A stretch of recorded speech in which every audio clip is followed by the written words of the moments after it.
मेरे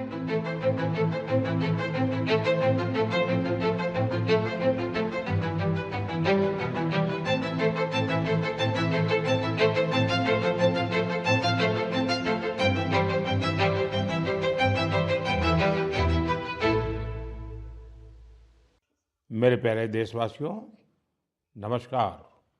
मन की बात में एक बार फिर आप सबसे जुड़कर मुझे अत्यंत आनंद हो रहा है। 2026 का आधा साल बीतने को है। इन 6 महीनों में हमने मन की बात में देशवासियों की अनेक उपलब्धियों पर चर्चा की है। जून में भी देश ने कुछ ऐसी उपलब्धियां हासिल की हैं जो हर देशवासी को गर्व से भर देती हैं। ये सफलताएं देश की सुरक्षा और आत्मनिर्भरता से जुड़ी हैं। हाल ही में मुझे कोलकाता में नौसेना से जुड़े एक कार्यक्रम में शामिल होने का अवसर मिला।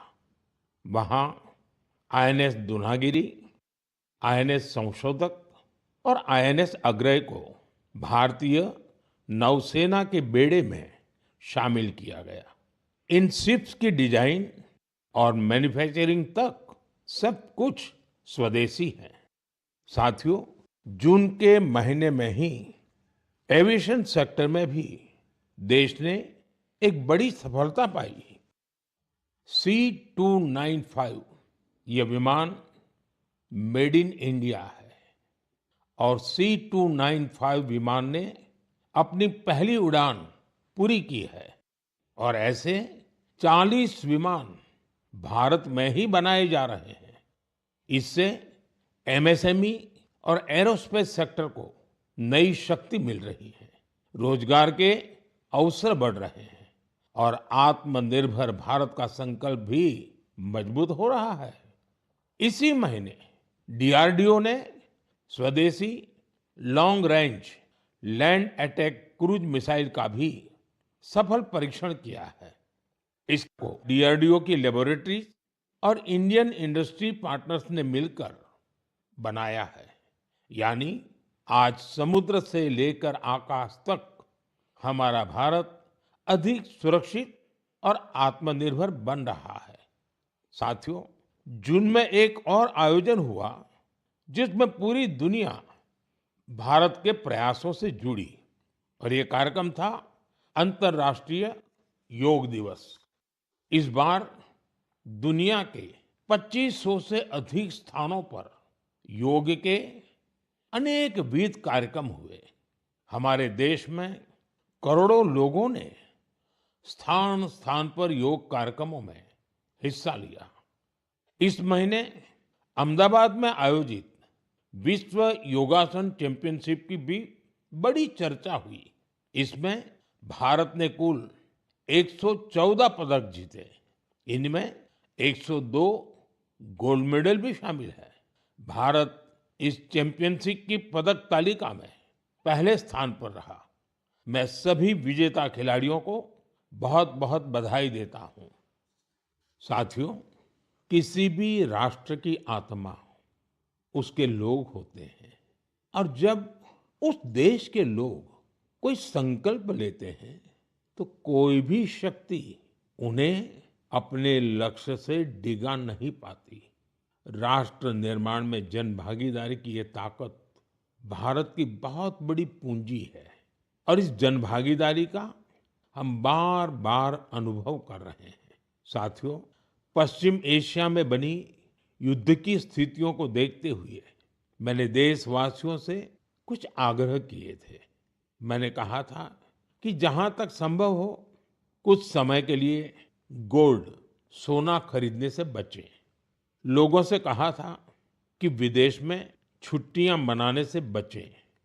मैंने लोगों से कार पूलिंग को भी बढ़ावा देने की अपील की थी। मैंने किसानों से केमिकल मुक्त खेती के लिए, खेत बचाने के लिए और प्राकृतिक खाद का ज्यादा से ज्यादा इस्तेमाल का आग्रह किया था। साथियों, मैं देश के हर नागरिक का आभारी हूं कि मेरी अपील का उन्होंने न सिर्फ समर्थन किया बल्कि हर तरफ से उसमें अपना सहयोग कर रहे हैं। मुझे कई परिवारों ने संदेश भेजकर अपने अनुभव साझा किए हैं। कितने ही परिवारों ने तय किया है कि घर के विवाह में इस बार सोना नहीं खरीदेंगे। जरूरत पड़ी तो पुराने सोने को रिसाइकल करके नए गहने बना लेंगे। कितने ही लोगों ने सोशल मीडिया पर यह भी लिखा है कि कैसे उन्होंने इस बार विदेश यात्रा को टाल दिया है। साथियों, कार पुलिंग को लेकर भी लोगों ने अनेक अनुभव साझा किए हैं। जो लोग हर दिन एक ही दिशा में अपने अपने वाहनों से जाते थे, वे अब साथ जाने लगे हैं। लोग हर संभव बस और मेट्रो का उपयोग कर रहे हैं। इससे पेट्रोल और डीजल की बचत हो रही है। इसी तरह देश के अलग-अलग हिस्सों में प्राकृतिक खाद की खपत बढ़ने की भी खबरें आ रही हैं। साथियों, मुझे इस बात की खुशी है कि इस ग्लोबल क्राइसिस का हम भारतीय मिलकर मुकाबला कर रहे हैं। मुझे विश्वास है जन भागीदारी की यही शक्ति हमें मजबूती देगी, हमें सफल बनाएगी।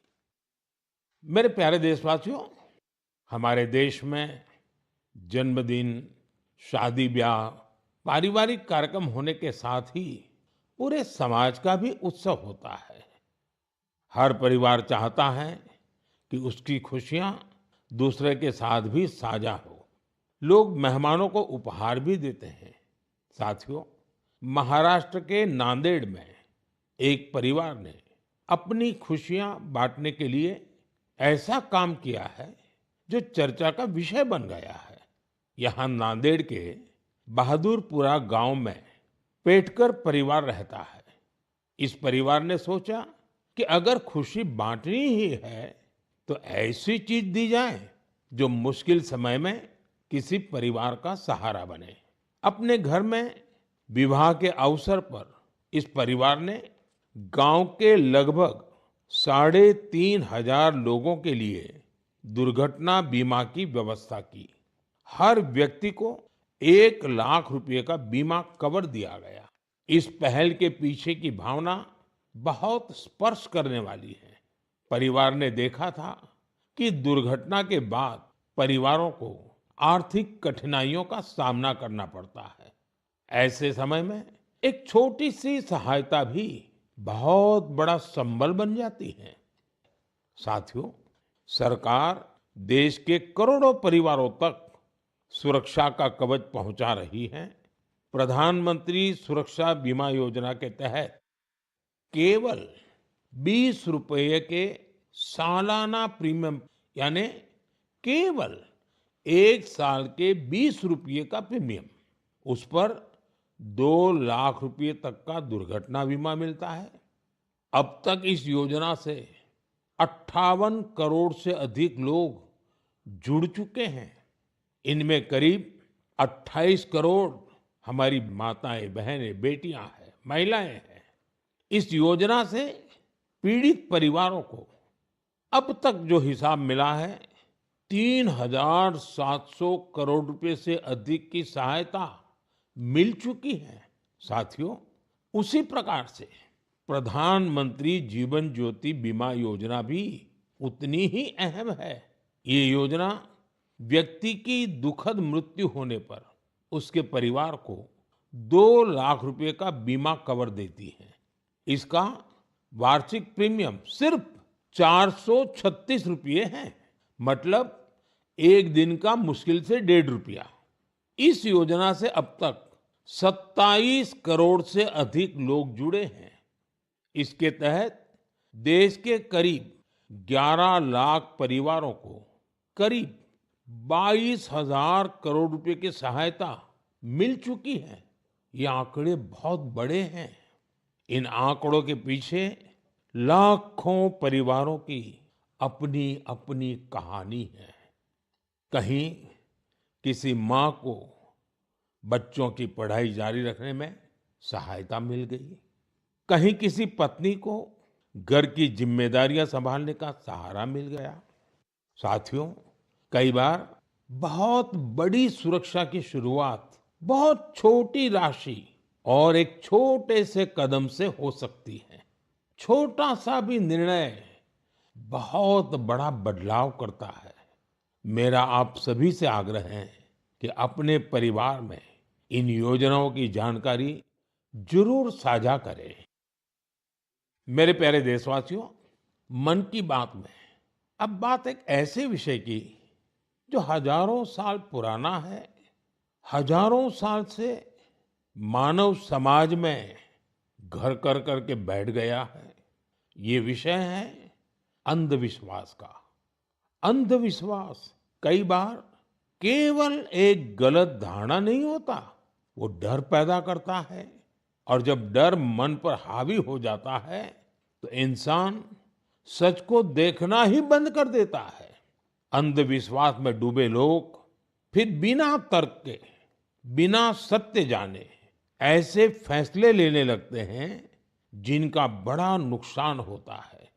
वहीं समाज में ऐसे लोग भी होते हैं जो विज्ञान, अनुभव और तर्क के आधार पर उन धारणाओं को चुनौती देते हैं।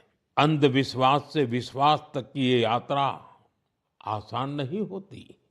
और आज मैं ऐसी ही एक सफल यात्रा के बारे में आपको जरूर बताना चाहता हूं। साथियों, असम में एक पक्षी पाया जाता है। उस पक्षी का नाम है हरगिला।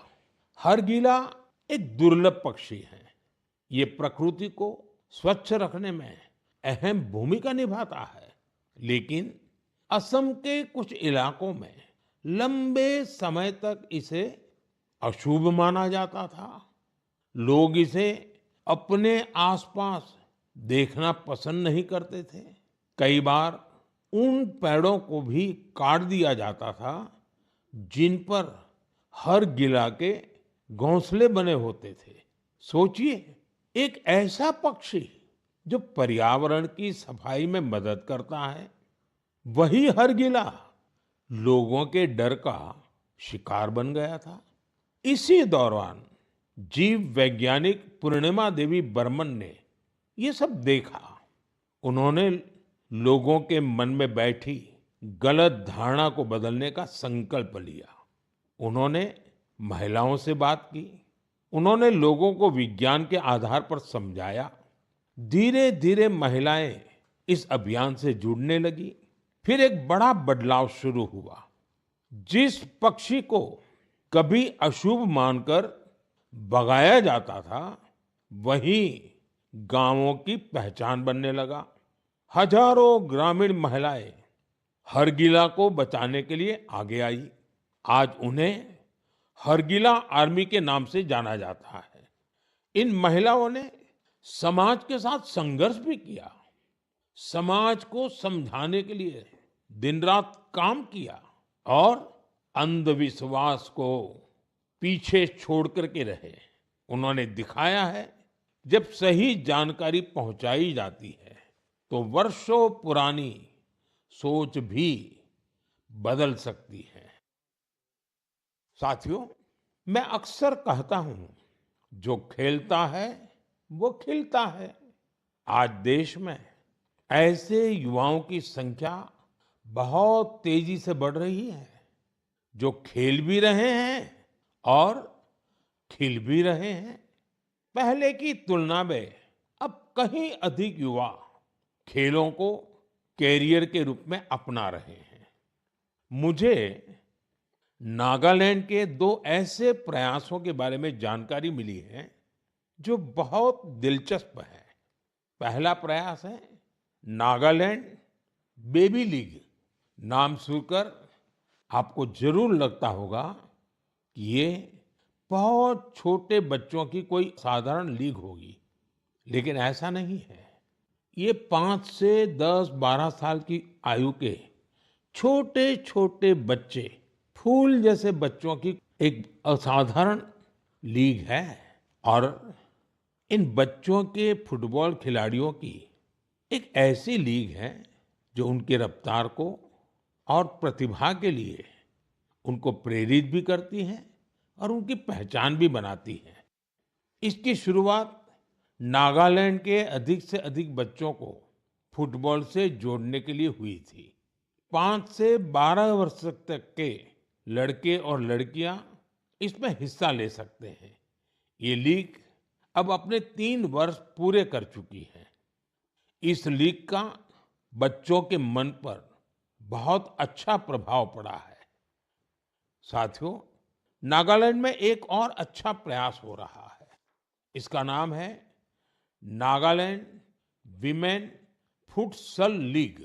हो सकता है आपके लिए ये फुटसल एक नया नाम होगा। मैं आपको बताता हूँ, फुटसल को इंडोर फुटबॉल भी कहा जाता है। इसमें एक टीम में केवल 5 खिलाड़ी होते हैं। खेल का मैदान भी फुटबॉल के मैदान से बहुत छोटा होता है। इस कारण खिलाड़ियों को तेज फैसले लेने होते हैं। उन्हें अपनी टेक्निक और स्किल का बेहतर इस्तेमाल करना पड़ता है। नागालैंड की विमेन फुटसल लीग हमारी बेटियों को अपनी प्रतिभा दिखाने का अच्छा अवसर दे रही है। मैं ऐसी पहलों के लिए नागालैंड के लोगों की सराहना करता हूँ। ऐसे प्रयास देश के दूसरे हिस्सों को भी प्रेरणा देते हैं। साथियों, ये टेक्नोलॉजी का युग है। हर दिन नई रिसर्च हो रही है, नए नए एआई इनोवेशन सामने आ रहे हैं। इस दौर में एक सवाल बहुत महत्वपूर्ण है, लोगों की क्रिएटिविटी को कैसे बचाए रखा जाए। नई टेक्नोलॉजी के साथ आगे बढ़ते हुए हम अपनी जड़ों से कैसे जुड़े रहें, इन सवालों का समाधान खोजा है नालंदा विश्वविद्यालय ने। हजारों साल पुरानी हमारी नालंदा विश्वविद्यालय अब नए अवतार के रूप में भारत का भाग्य गढ़ रही है। 2 साल पहले मुझे नालंदा विश्वविद्यालय के नए परिसर के लोकार्पण का अवसर मिला था। नालंदा विश्वविद्यालय ने शास्त्रार्थ की हमारी प्राचीन परंपरा को फिर से जीवन किया है। शास्त्रार्थ केवल अपनी बात रखने का माध्यम नहीं है, ये वाद, संवाद और मंथन की एक अनुशासित प्रक्रिया है। इसमें तर्क के साथ, तथ्य के साथ अपनी बात कहना बहुत जरूरी होता है और उसमें आपकी महारत होनी चाहिए। दूसरों के विचारों को धैर्य से सुनने और समझने की सीख भी इस शास्त्रार्थ की प्रक्रिया से मिलती है। मुझे खुशी है कि नालंदा विश्वविद्यालय ने इसे अपने दीक्षांत समारोह का हिस्सा बनाया। इसमें भाग लेने वाले करीब आधे स्टूडेंट्स अन्य देशों से आए थे। एक प्राचीन परंपरा को आज के समय से जोड़ने का ये प्रयास बहुत सराहनीय है। मैं इसके लिए नालंदा विश्वविद्यालय को बहुत बहुत बधाई देता हूँ। मैं देश के दूसरे विश्वविद्यालयों से भी आग्रह करूंगा कि वे ऐसी पहल पर विचार करें। साथियों, जड़ों से जुड़े रहकर युवाओं को नई टेक्नोलॉजी के लिए तैयार करने का एक और अच्छा प्रयास हो रहा है।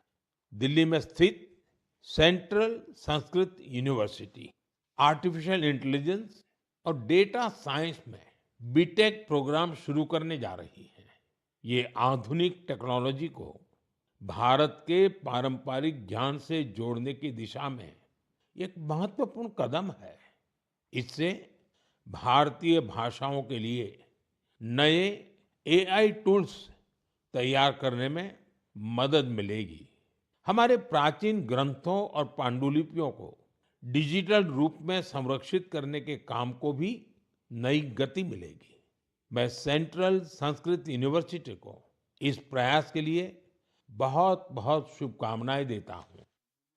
साथियों, आज भारतीय संस्कृति दुनिया के अलग अलग हिस्सों तक पहुंच रही है। हमारे गीत, संगीत और आध्यात्म को दुनिया भर के लोग जान रहे हैं और अपना रहे हैं। भारत से हजारों किलोमीटर दूर कैरिबियन सागर में डोमिनिकन रिपब्लिक नाम का एक देश है। वहाँ भारतीयों की संख्या करीब 100 है, शायद उससे भी कम होगी। इसके बावजूद भारतीय संस्कृति और अध्यात्म से जुड़ा एक बहुत अच्छा प्रयास वहाँ हो रहा है। वहाँ स्पेनिश बोलने वाले कुछ लोगों ने एक टीम बनाई है। इस टीम का नाम है ब्रह्म कमल डोमिनिकाना। टीम के सदस्य मिलकर वैदिक साहित्य का अध्ययन करते हैं। वे वैदिक मंत्रों का उच्चारण भी सीख रहे हैं। उन्हें इसकी कोई फॉर्मल ट्रेनिंग नहीं मिली है, लेकिन उन्होंने ऑडियो रिकॉर्डिंग सुनकर वैदिक मंत्रों का सही उच्चारण सीखा है। आज वे कई मंत्रों का बहुत अच्छे से जाप कर लेते हैं। इनमें पुरुष सूक्तम, श्री सूक्तम, श्री रुद्रम, दुर्गा सूक्तम और देवी महात्म्य शामिल है। भारत से इतनी दूर रहकर हमारी परंपराओं को सीखने का उनका ये प्रयास बहुत प्रेरक है। मैं ब्रह्म कमल डोमिनिकाना वहाँ के सभी सदस्यों को उनके प्रयासों के लिए शुभकामनाएं देता हूँ। मैं ऐसे सभी लोगों की हृदय से सराहना करता हूँ जो भारतीय संस्कृति को दुनिया भर में लोकप्रिय बनाने के लिए निरंतर प्रयास कर रहे हैं। मेरे प्यारे देशवासियों, मेघालय की पहचान बादलों से है, खूबसूरत नजारों से है। जो मेघालय जाता है उसे वहाँ के लोगों का अपनापन भी लंबे समय तक याद रहता है। लेकिन मेघालय की एक और विशेषता है जिसकी मैं आज मन की बात में आपसे चर्चा करना चाहता हूँ। ये है मेघालय के रूट ब्रिज।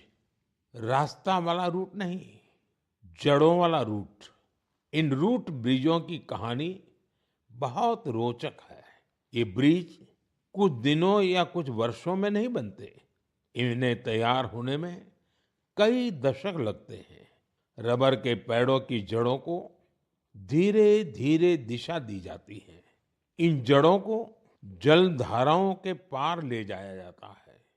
समय के साथ वही जड़ें एक मजबूत ब्रिज का रूप ले लेती हैं। इन ब्रिजों की एक और विशेषता है, ये जीवित ब्रिज है। समय बीतने के साथ ये और मजबूत हो जाते हैं। इनमें मेघालय के लोगों की सृजनशीलता दिखाई देती है। इनके पीछे वर्षों का धैर्य और प्रकृति के प्रति गहरा सम्मान है।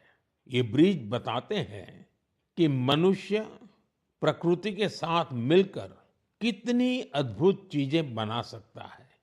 ये हमारे देश की इस धरती की धरोहर है। अब भारत ने मेघालय के रूट ब्रिजों को UNESCO world heritage site network में शामिल कराने के लिए आवेदन किया है। साथियों, क्लाइमेट चेंज के कारण इन रूट ब्रिजों के सामने कई चुनौतियां भी आती हैं। ऐसे समय में मेघालय के लोगों ने इस प्राकृतिक धरोहर के संरक्षण की जिम्मेदारी भी बखूबी निभाई है। पहले ये पता लगाना भी आसान नहीं था कि ऐसे ब्रिजों की संख्या कितनी है। स्थानीय लोगों ने खुद इनकी गिनती शुरू की। इसके बाद समुदायों ने इन ब्रिजों की देखभाल की जिम्मेदारी भी संभाली। आज स्थानीय लोग 120 से अधिक रूट ब्रिजों की देखरेख कर रहे हैं। कुछ टीमें हर साल इन पुलों की स्थिति की जांच करती हैं।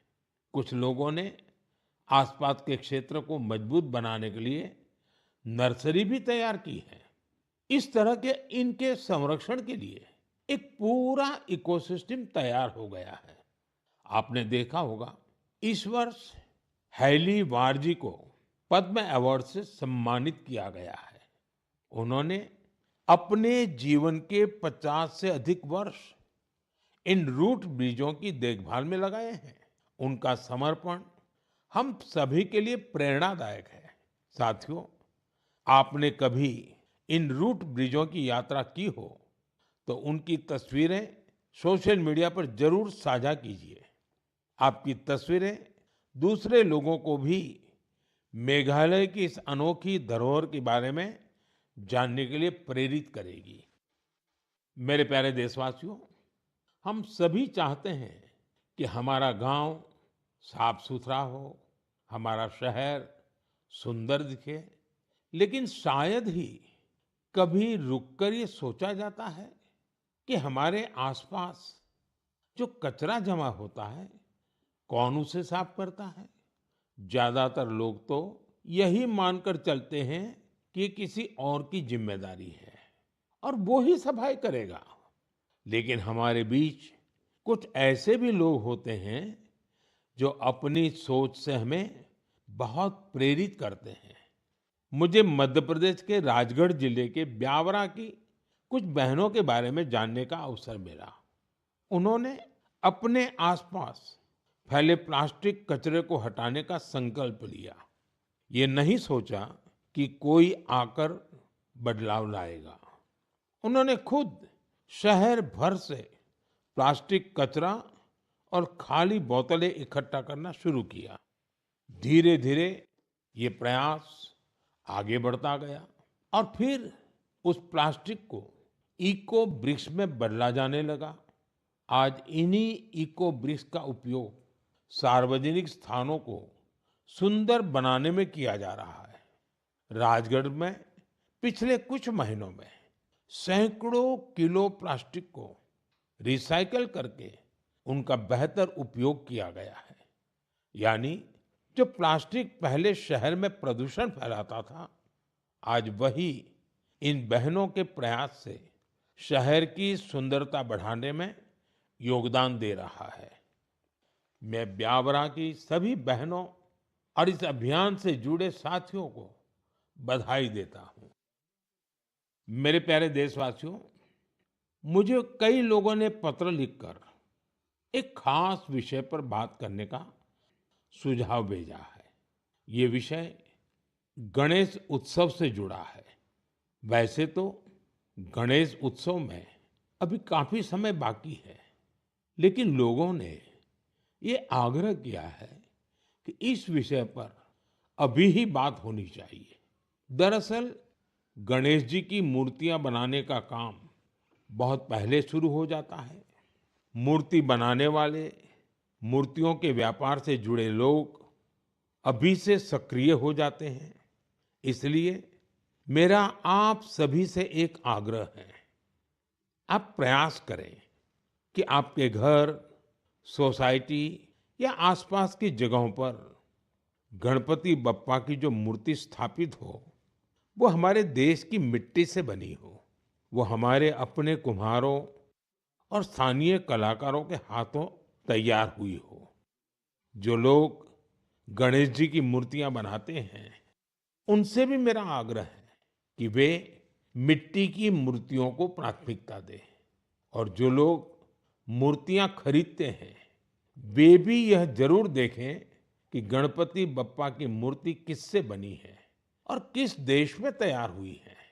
प्लास्टर ऑफ पेरिस से बनी मूर्तियां बिल्कुल न खरीदें। साथियों, मिट्टी की मूर्तियां पूजा के बाद सहज रूप से पानी में विलीन हो जाती हैं। इससे हमारी नदियां, तालाबों और पर्यावरण की रक्षा होती है। हमारी आस्था भी बनी रहती है और प्रकृति के प्रति हमारा दायित्व भी पूरा होता है। जब हम स्थानीय कारीगरों से मूर्ति खरीदते हैं, हम वोकल फॉर लोकल के संकल्प को मजबूत करते हैं। मुझे विश्वास है इस बार गणेश उत्सव में और ऐसे हर उत्सव में हम ऐसी सारी बातों पर जरूर गंभीरता से सोचेंगे और देश हित में कदम भी उठाएंगे। साथियों, हमारे देश की सबसे बड़ी शक्ति हमारे देश के लोग हैं। देश के अलग अलग हिस्सों में हो रहे छोटे बड़े प्रयास हमें बहुत कुछ सिखाते हैं। ये प्रयास बताते हैं कि जब मन में संकल्प हो और समाज का साथ मिले, तो कोई भी बड़ा बदलाव लाया जा सकता है। आप अपने आसपास हो रहे ऐसे प्रयासों के बारे में मुझे जरूर लिखते रहिए। अपने विचार और अपने सुझाव भेजते रहिए। हो सकता है आपके आसपास की कोई छोटी सी पहल पूरे देश के लिए प्रेरणा बन जाए। अगले महीने हम फिर मिलेंगे, देशवासियों के कुछ नए प्रयासों की चर्चा करेंगे। तब तक आप अपना और अपने परिवार का ध्यान रखिए। और हाँ, जल संचय तो करना ही करना है। बारिश के पानी की एक एक बूंद को हमें बचाना है।